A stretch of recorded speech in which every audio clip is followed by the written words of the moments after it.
Bagaimana kalau kita sering hadir majelis taklim tapi tidak mengamalkan ya? Mengamalkan ilmunya. Ya. Arti mengamalkan ilmunya itu adalah yang wajib dia tinggalkan, yang haram dia kerjakan.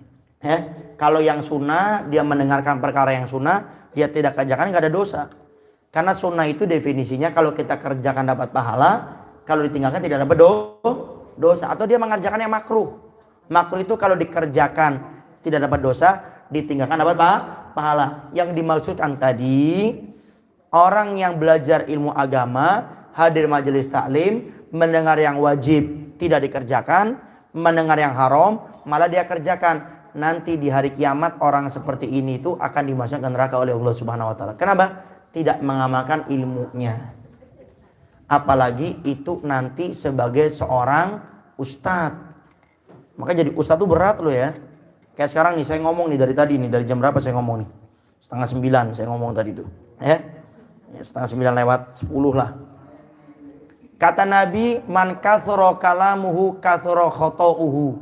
Wa man kathura khata'uhu man kathura kalamuhu kathura saqatuhu. Wa man kathura saqatuhu kathura dunubuhu. Wa man kathura dunubuhu fa finnar, kata Nabi. Au kama qala. Orang yang banyak ngomong tuh biasanya banyak salahnya. Dan orang yang banyak ngomong banyak salahnya itu banyak dosanya. Dan orang yang banyak dosanya nanti masuk neraka. Jadi bapak nih enak sama ibu cuma dengerin aja. Apalagi yang sepele-sepele sambil mungkin tidur gitu. Ini banyak ngomong yang bahaya. Jadi jangan dibilang enak. Oh jadi Habib Novel enak ya. Kemana-mana disambut sama orang. Ada wedangnya. Kadang dibawakan kerdus-kerdusan. Saya bukan nyindir yang ada di sini, bukan. Bapak Ibu nggak usah tanya. Pulang datang ke rumah saya kasih kerdus yang banyak ntar. Tapi isinya isi sendiri ntar. Tanya yang ngikut-ngikut saya, enak nggak ngikut saya? Tanya, apalagi hari Sabtu nih. Ini saya punya acara tadi subuh, saya di Baitur Rahman Al-Muttaqin. Sekarang di sini. Nanti kita jam 10 di Multazam. Nanti sore kita di Sukaimut acara ngopi. Maghrib saya di Maleber. Nanti Isya saya di Cikijing. Habis dari Cikijing itu malam saya langsung ke Sumedang. Nah, Sumedang saya punya acara pagi jam 9, siang jam 2, sore. Habis sore selesai saya langsung ke Cirebon, daerah Sumber di sana. Nanti pulang hari Senin saya ngisi di Geraha Quran jam 9 pagi. Kemudian nanti jam 1 saya ngisi di Uniku. Nanti sore kita ada Daras Pejuang, malam ada musyawarah. Jadi jangan dibilang enak, ya. Jangan dibilang enak. Oh, Beb kayaknya enak jadi Habib. Yuk sini ikut saya sehari saya. Tapi hiduplah kalau pengen enak di dunia itu hiduplah bersyukur. Kata Nabi kalau kita pengen bahagia di dunia itu gabungkan dua sifat. Sifat syukur dan diberi nikmat syukuri, diberi cobaan bersabar. Nah, jadi nanti orang yang tidak mengamalkan ilmunya itu akan disiksa oleh Allah. Apalagi seorang ustaz. Kata Nabi nanti di hari kiamat, di saat orang di neraka sedang disiksa sama Allah, disiksa sama malaikat, ada satu orang dia berputar di neraka tapi semua isi tubuhnya keluar, ususnya, jantungnya, paru-parunya, empedunya semua keluar dan sakitnya gak usah ditanya. Tapi di saat orang sedang disiksa mereka kaget.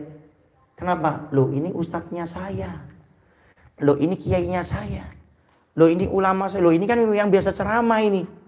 Ditanya, bukan kamu ustadz, kiai, ulama? Dijawab, iya, saya ustadz, saya kiai, saya ulama, saya yang biasa ceramah di TV, saya yang biasa ceramah di media sosial. Tapi kenapa kamu disiksa oleh Allah seperti ini? Karena saya memerintahkan yang wajib, saya malah tinggalkan yang wajib. Saya larang orang melaksanakan yang haram, malah saya mengerjakan yang haram. Disiksa oleh Allah Subhanahu wa taala. Ya. Maka jangan anggap enak jadi ustadz itu. Kalau sering dengar saya ceramah masalah walimatul arus, saya sering bilang saya lebih suka jadi RT daripada jadi ustaz. Ya. Oh, jadi RT enak loh Bu. Kata Nabi di kitab Nasihud Diniyah, 1 hari seorang pemimpin yang adil lebih afdol daripada beribadah 60 tahun. Saya ini cuma jadi RT sehari ya. Saya pastikan semua warga saya makmur, sholatnya saya perhatikan. Yang perempuan saya suruh nutup aurat. Yang jadi istri yang soleh, yang jadi suami yang soleh, anaknya saya pastikan jadi anak yang berbakti. Sehari diberi pahala oleh Allah 60 tahun plus semuanya penuh dengan ibadah. 10 hari saya jadi RT punya pahala 600 tahun penuh dengan ibadah. Enak kan? 10 hari dapat pahala 600 tahun. Jadi ustadz belum tentu bisa seperti itu.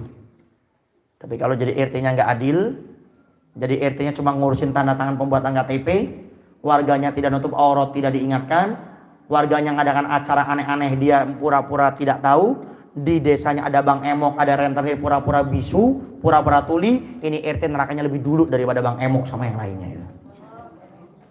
Ya, makanya jadi RT antara enak dan tidak enak. Enaknya kalau kita adil, kita memakmurkan warga dengan agama, dengan umumnya sebagai RT, tapi bahayanya kalau tidak mengamalkannya. Wallahu a'lam bishawab.